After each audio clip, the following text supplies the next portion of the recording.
अस्सलाम वालेकुम अम्मी जान। वालेकुम अस्सलाम मानी। अम्मी जान आज जुम्मा है, जुम्मा के बारे में बताइए। ठीक है मानी, मैं बताती हूँ आपको। मेरे नबी ने फरमाया, जो 3 जुम्मा मुसलमान छोड़ देता है वो मेरी मिल्लत से खारिज हो जाता है, मेरी उम्मत से खारिज हो जाता है। तो मैं अपील करूंगा उन बहन भाइयों से जो नमाज में सुस्ती करती हैं, कम से कम जुम्मा जरूर पढ़ लिया करो। औरतों पर जुम्मा फर्ज नहीं है पर मर्दों पर फर्ज है। जुम्मा की नमाज के बाद जुम्मा से जुम्मा तक के गुनाह माफ हो जाते हैं, वो अल्लाह ताला माफ फरमा देता है। और जो जितनी जल्दी जाकर बैठता है इमाम का खुतबा सुनने के लिए, उसका उतना ज्यादा अजर मिलता है। जो जुम्मे के दिन मुझ पर 200 दुरूद पढ़कर भेजता है, उसके 200 बरस के गुनाह माफ हो जाते हैं। एक और जगह नबी सल्लल्लाहु अलैहि वसल्लम ने फरमाया, जिसका मजमून है और दिनों का दुरूद फरिश्ते मुझ पर लाते हैं, और जुम्मे के दिन पढ़ा जाने वाला दुरूद पर नफीस में मैं खुद समझ करता, यानी आका बराए रास्त जुम्मे का दुरूद जो है वो समात फरमाते हैं। तो हमें चाहिए कि हम कसरत के साथ जुम्मे के दिन दुरूद पढ़ें।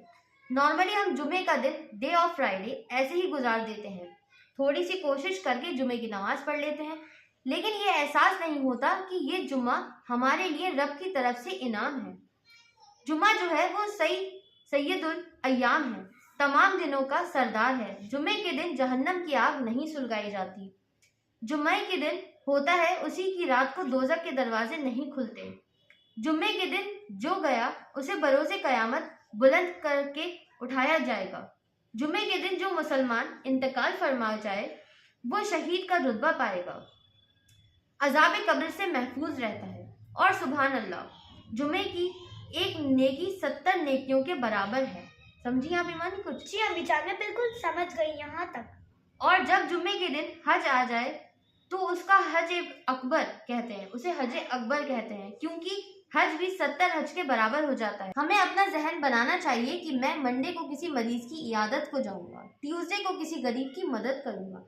तो संडे, मंडे और ट्यूसडे को काम जो हमें करना है वो 2 दिन पहले क्यों नहीं करते, जुम्मे को क्यों नहीं करते? जुम्मे को करें ताकि 70 टाइम मल्टीप्लाई हो जाए। अगर मेरा और आपका नेकियां कमाने का जहन बन जाए तो ना तो इंशाल्लाह हम बहुत सारी नेकियां इकट्ठी कर सकते हैं, और यही नेकियां मरने के बाद काम आ सकती हैं। याद रहे, मरने के बाद कफन में जेब नहीं होगी और कब्र में तिजोरी नहीं होगी। मेरे और आपके साथ हो जाएंगी ना चीज वो ना हमारे अमाल ही जाएंगे। ये हमारा सारा सरमाया, वीजा, पासपोर्ट, हमारा जो भी दुनिया में है वो यही रह जाएगा। बल्कि बड़ी खूबसूरत किताबों में लिखी गई एक बात है, जब इंसान का इंतकाल होता है तो घर वाले बात करते हैं, एक दूसरे से पूछते हैं कि बताओ मरहूम ने पीछे क्या छोड़ा।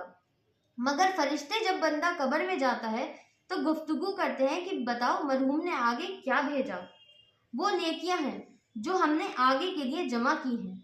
अल्लाह की रहमत से हर इंसान को हर हफ्ते में हमें एक दिन मिलता है जिसमें हम खूब नेकियां कमा सकते हैं।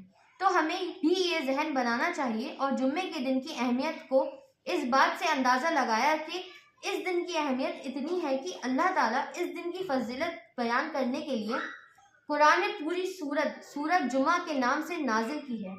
उसका तर्जुमा क्या है?